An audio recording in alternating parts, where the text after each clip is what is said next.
If this story touched your heart, I'd love to know where you're watching from.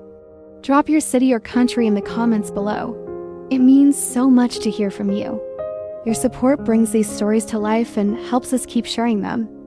And don't forget, hit that subscribe button and turn on the bell so you won't miss tomorrow's special episode. Trust me, it's one you'll want to hear. Thank you for spending time with us tonight. Until then, take care and remember, some stories stay with us forever. Logan Bennett was the kind of man who had everything: money, looks, and a sharp mind that built one of the top tech companies in San Francisco by the time he turned 33. But behind the tailored suits and glossy headlines was a man deeply private, guarded, and uninterested in love. To most, he was intimidating. To some, he was a mystery. And to himself, he was simply tired of expectations, tired of women chasing his last name, and tired of pretending he wasn't lonely at the top. One rainy Monday afternoon, Logan's mother called unexpectedly. Her voice was warm but firm. "Logan," she said, "Teresa's daughter needs a place to stay in the city. She's starting college and needs a job. You remember Teresa, don't you? She raised you like your own when I was always away for work." Logan did remember Teresa was his childhood nanny, the one who stayed up when he had fevers and whispered bedtime stories when the house felt too big. Now her daughter, Sophie Marquez, was about to step into his world. She arrived on a quiet Sunday morning. The sky was gray, the air crisp, and the sound of her suitcase wheels echoed in the marble hallway. Logan expected someone shy, maybe awkward, perhaps even needy. But the young woman standing at his door was calm, composed, and surprisingly poised.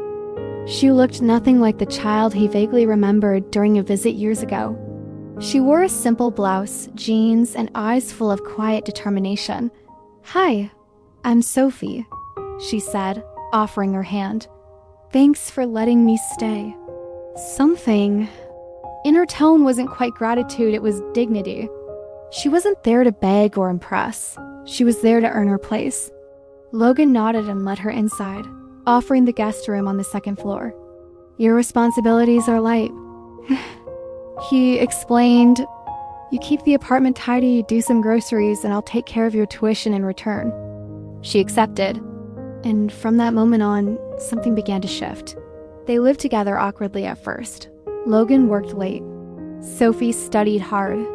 But every evening, they'd somehow end up in the same kitchen, sharing leftover Thai food or sipping coffee while the city lights blinked outside. He noticed things: how she always hummed when she cooked, how she read poetry before bed, how she never asked about his past. And for the first time in years, Logan began to feel something unfamiliar.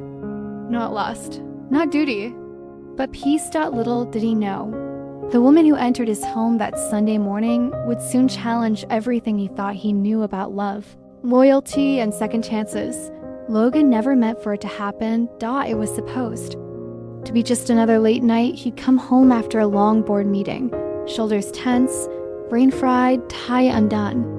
Sophie was at the kitchen table, her laptop glowing softly, textbooks spread around her like a battlefield. She looked up when he walked in, and for a moment there was silence. Not awkward, not cold, just ... still. "You okay?" she asked gently. He nodded, then shrugged. "I don't know. I'm just ... tired." Sophie got up and poured him a cup of tea, chamomile. The one she noticed helped him sleep. No words, just that simple act. It undid something in him. They ended up on the couch. One conversation turned into another, and time blurred. They talked about childhood, loss, pressure, what it meant to grow up always trying to be someone for everybody else. She told him how hard it was being raised by a single mother who worked double shifts so she could get into college. He told her about his father's death, how it forced him to grow up at 15. It was real, raw, unfiltered. And then it happened. A moment, a pause, a kiss. He could have stopped it. So could she. But neither wanted to. Not in that moment. Not when they were both starving for something deeper than comfort. Their lips met again, slower this time, and they didn't pull away. One thing led to another. It wasn't just desire, it was the release of every buried emotion they'd both been holding in for far too long, but the morning after, that was a different story. Logan woke up alone. Sophie had already gone, her side of the bed empty, blankets barely touched. On the nightstand, she left a note short and cautious. "Thank you for last night. I'll be out for most of the day. Let's talk later if you want." But Logan didn't want to talk. At least that's what he told himself. Instead, he shut down. Emotionally, mentally, he went to work like nothing happened. Ignored the message, acted cold when they crossed paths. Not because he regretted the night, but because he didn't know how to handle what came after. Sophie felt it. The shift. The distance. And by the end of that week, she was gone. No warning, no goodbye. Just gone. All that was left was a quiet apartment, a single spare key on the kitchen counter, and Logan's own reflection staring back at him in the empty hallway mirror, one filled with guilt, confusion, and a growing ache in his chest that he couldn't explain. He thought she left because she was embarrassed. He didn't know she was already carrying something far heavier, a life inside. Her 7 years. That's how long it had been since Sophie Marquez disappeared from Logan Bennett's life. No calls, no emails, no forwarding address. Just ... silence. For a man who could track international patents and acquire companies overnight, Sophie was the only one who'd ever left him feeling powerless. But he never stopped looking. At first, he told himself it was just closure. Then it became something else. A quiet obsession. He'd check enrollment records at nearby universities, scan faces at charity events, even hire private investigators who always came up empty. Every year he'd tell himself to let go. And every year he couldn't, until one ordinary Tuesday morning. His phone rang. Mr. Bennett, his head of security, said, almost breathless, "We found her. She's at last, terminal free. She's..." With a child, Logan froze. His mind couldn't process the words fast enough. "What?" "The boy, sir, he looks exactly like you." It felt like the air was sucked out of his lungs. In seconds, Logan was out the door, behind the wheel, flying down the 405 at 80 miles per hour. His heart pounded like war drums. Hands tight. On the wheel. Breath shallow. Could it be true? Was it really his son? When he arrived, security was holding Sophie in a quiet corner near the family lounge. She looked the same, older, yes, but stronger. Her long brown hair tied back, face pale, eyes fierce. And next to her stood a little boy no older than 6, with Logan's eyes, Logan's cheekbones, Logan's stubborn posture. "Logan?" Sophie's voice cracked the air like glass. He didn't say a word. He just stood there, staring.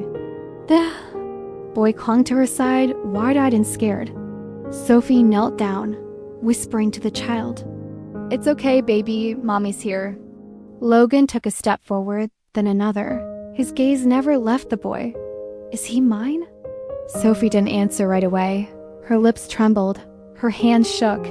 Then she nodded. Logan's chest tightened. His knees almost gave out. He crouched slowly to the boy's level and forced a gentle smile. "Hi, buddy. What's your name?" The boy looked up with cautious eyes. "Liam." It was the name Sophie had once mentioned she liked. He remembered back, when they were still friends, before the lines blurred. Liam, his name.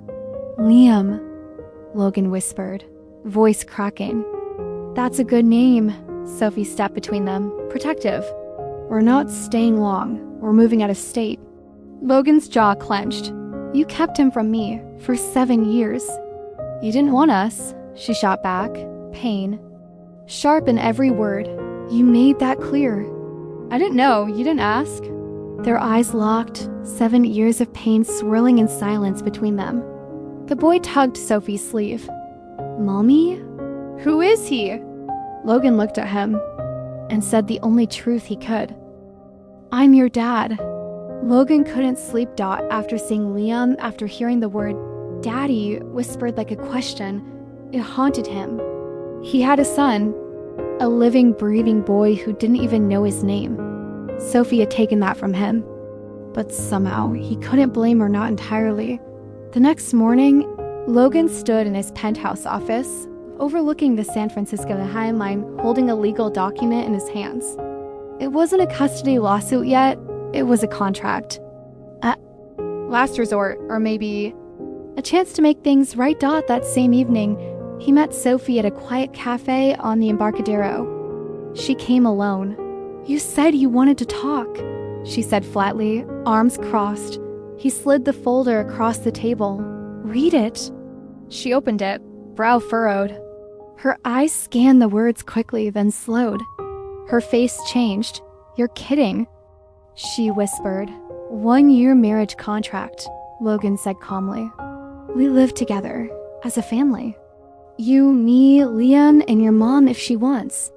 After 1 year, if you still want out, I'll step away. But I'm not missing another year of my son's life." Sophie laughed bitterly.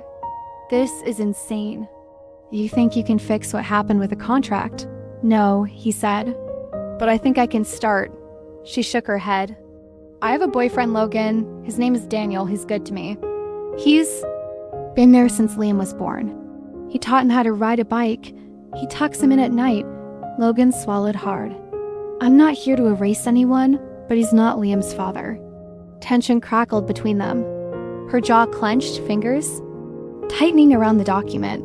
"And what if I say no?" Logan leaned forward. "Then I file for full custody." "I'm not threatening you, Sophie. I'm just desperate." She froze. "I've spent 7 years wondering where you were," he continued, voice breaking. "I thought I moved on. But then I saw him and it all made sense. You left because I pushed you away. Because I was a coward. And now?" she asked, barely above a whisper. "No," he said.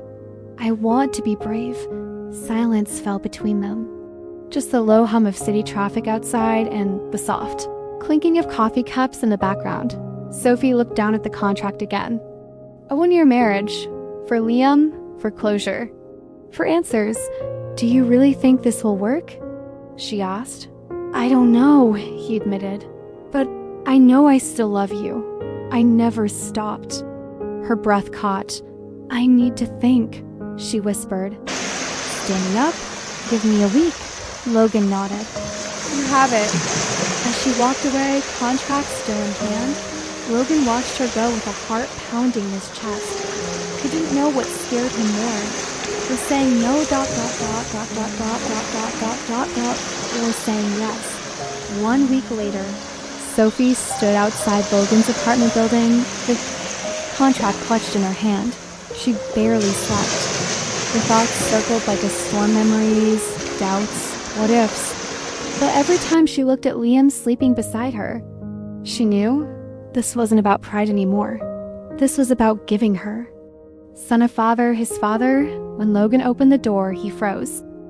Sophie looked up, eyes glassy but steady. "I'll do it," she said. 1 year, no promises beyond that. His breath caught. "Thank you." The next few weeks moved like a dream and a blur. Sophie and Liam moved into Logan's home. Mrs.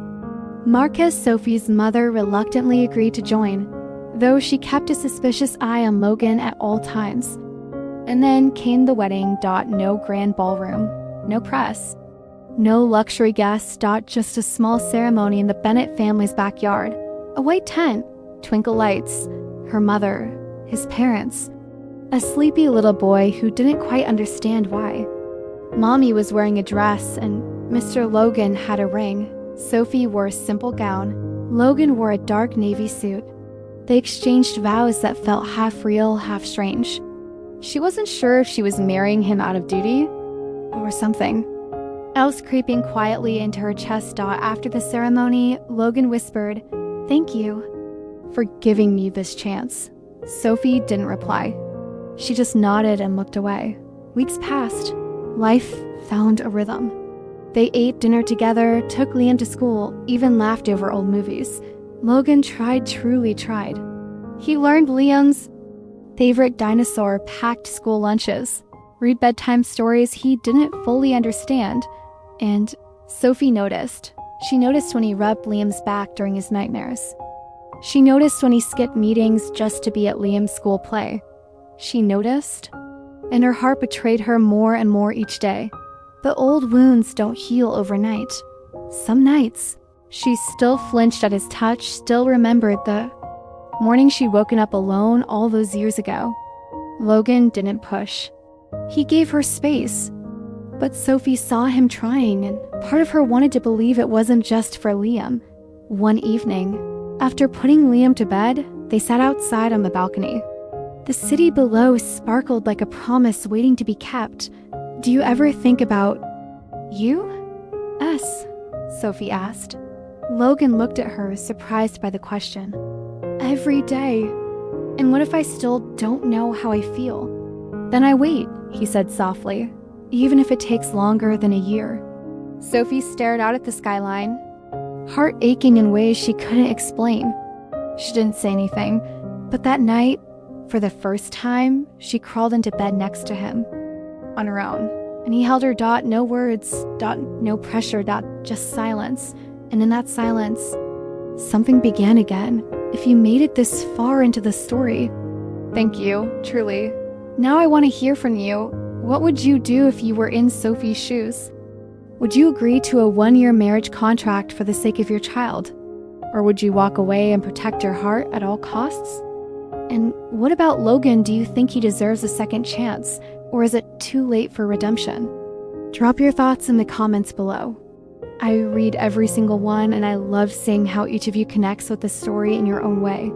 Let me know where you're watching from, your city, your country, and tell me which part of the story hit you the hardest. Your insights might just be featured in the next episode. And don't forget to like, subscribe, and hit the notification bell so you won't miss what happens next. Because trust me, it only gets more intense from here. This isn't just a story, it's a conversation. So join in. I'm listening.